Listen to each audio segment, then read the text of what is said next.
Welcome everybody. I'd like to welcome you all to the Shared Services and Outsourcing Week. My name's Matthew Goss and I'm the Managing Director for Concur in Australia and New Zealand. And with me today, I have Kerri-Anne Loring, who is the Executive General Manager for Business Services at Downer. And we're really fortunate to have Kerri-Anne with us today to give some insight into Downer's journey as they've been undertaking a financial transformation. So welcome, Kerri-Anne. Thanks, Matt. Thanks for having me today. It's always a topic I could speak for hours on. I've spent many years in transformation, so looking forward to some questions today. Yeah, no, I look forward to it. And look, thanks for joining me today.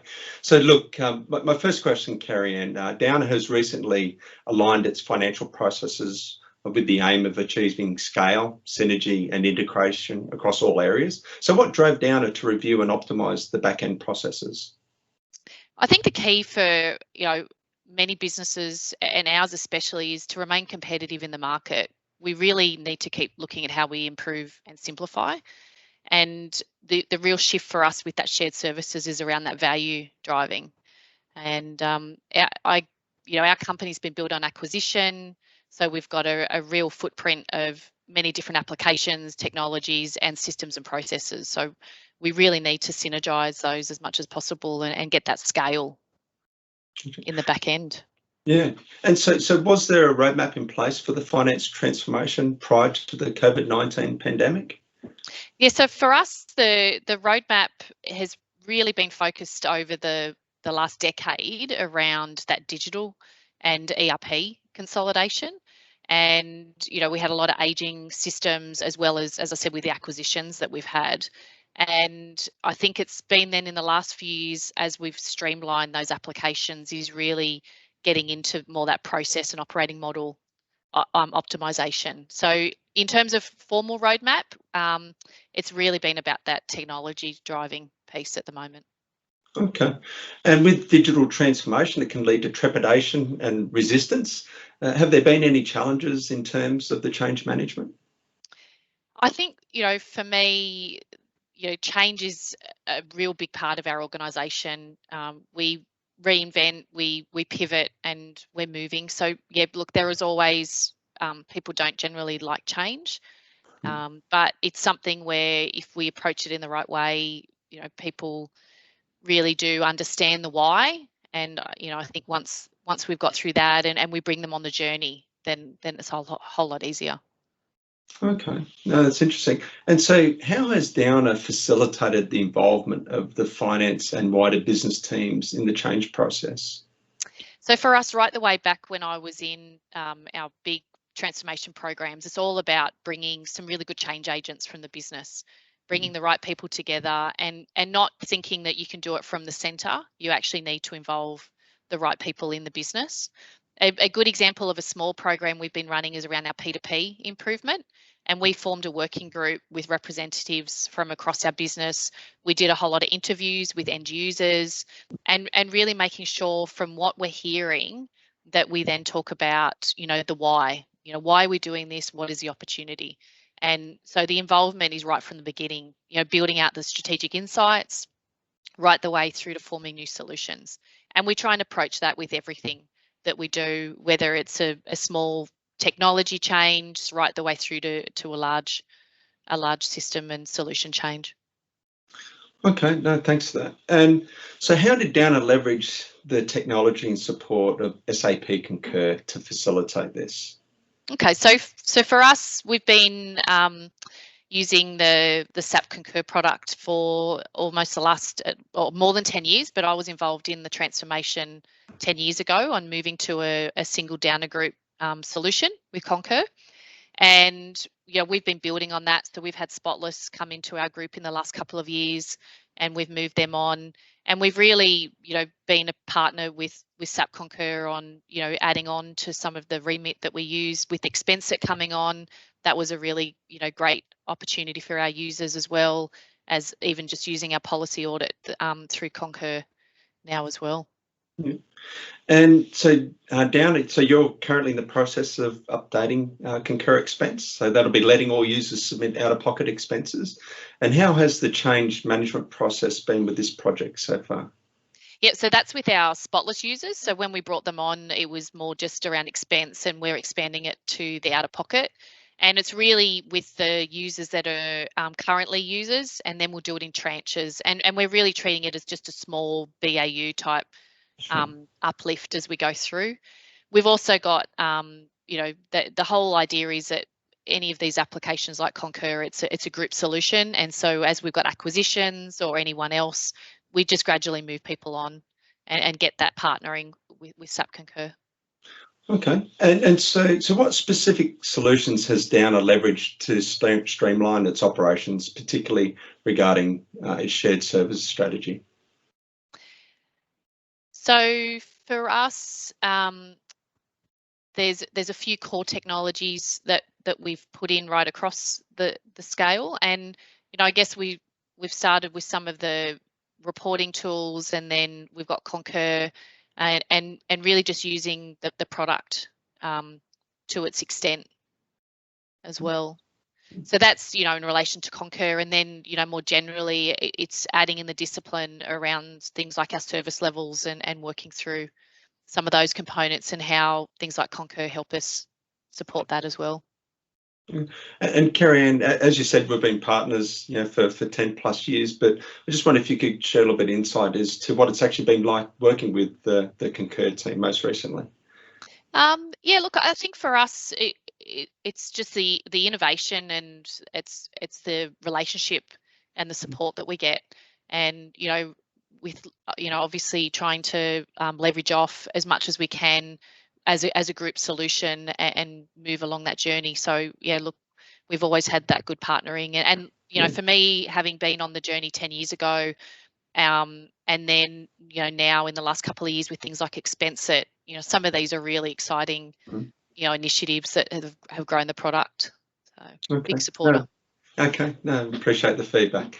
And so look, as Downer looks to expand this into new markets, how has it leveraged new technologies and solutions to improve its digital capabilities and shared services operations?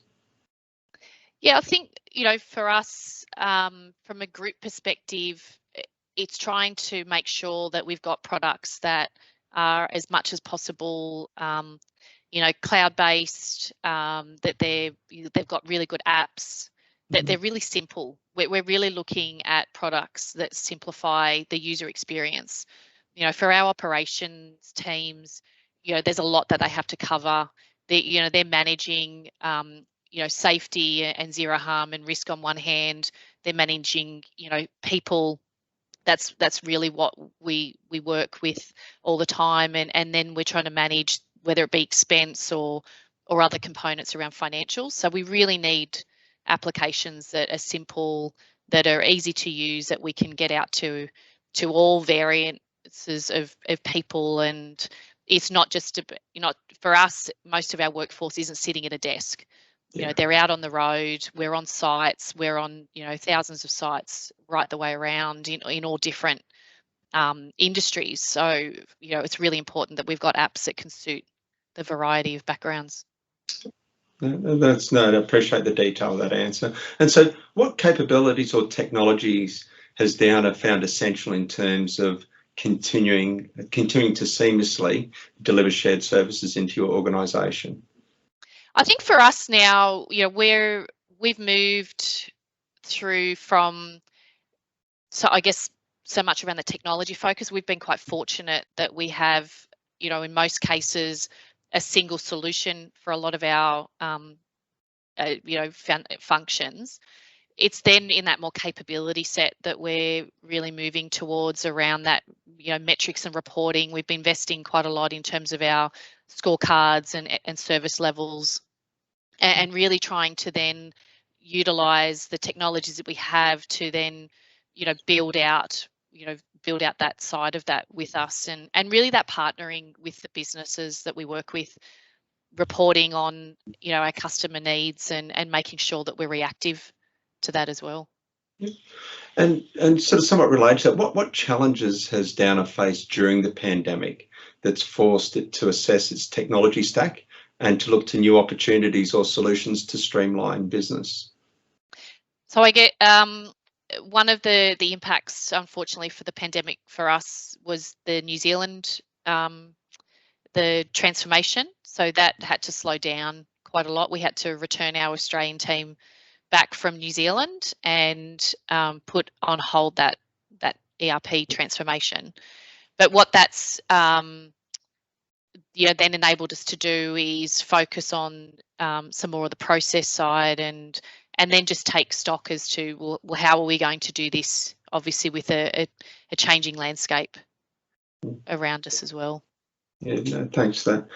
And so we talked about change management earlier, and you mentioned that I think all of our business lives, that sort of change is a part of that. And I'm really curious, if you could sort of talk through how Downer's developed its change culture. Okay, and from a change culture, it's really been around, as I said earlier, bringing the business and people on the journey, really making sure that we invest in good change resources. So, I've got a change management practice within our centre, and that's really not to be doing the change, but it's to help support and, really managing communication. And as I said, getting those change agents, making sure that, we're working with the business, really understanding the why, that change impact assessment, and working through right from the ground up. So really introducing as early on as we can, and by doing that and being consistent, and I think being consistent with that all the way through. So that's the approach that I personally have taken for the last 10 years that I've been working in different programs across Downer, and we now have a capability that runs across in terms of how we manage and approach change, which helps everyone know what to expect.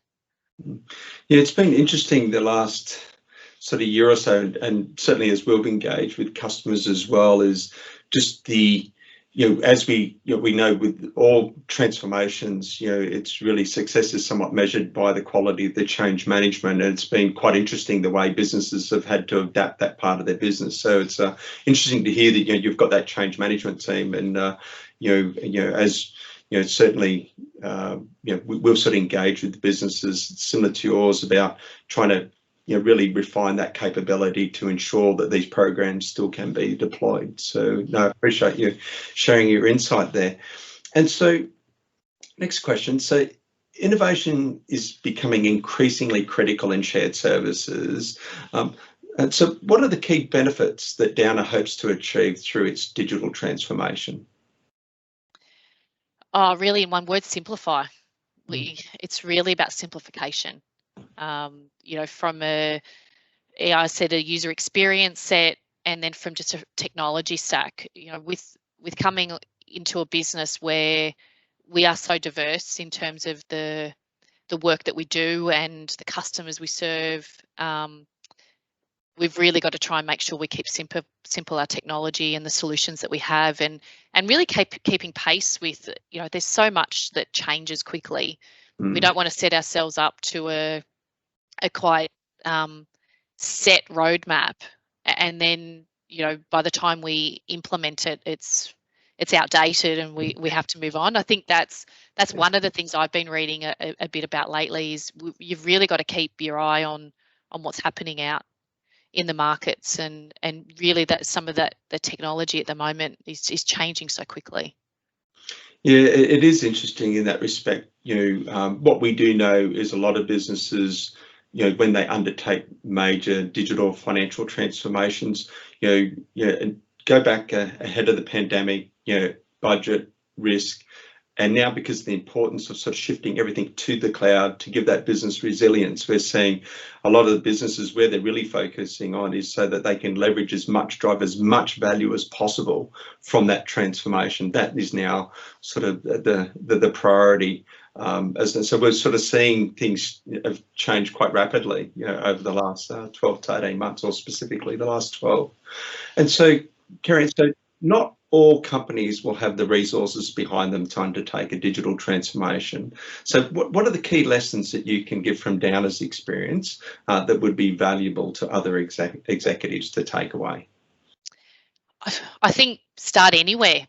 start somewhere and start building out on it. And with if you've got a diverse business where there's a lot of differences in terms of process and solutions, then start with one and start building out. If you're making the right decision around the why of the technology or the why of the process you're wanting to implement, then start building out, because then once you build that out, it will grow and you can start moving it further and further along. I think for us, we did a lot of the technology piece as separate to really getting the processes harmonized and optimized, and the operating model, and we've I guess circling back to that now.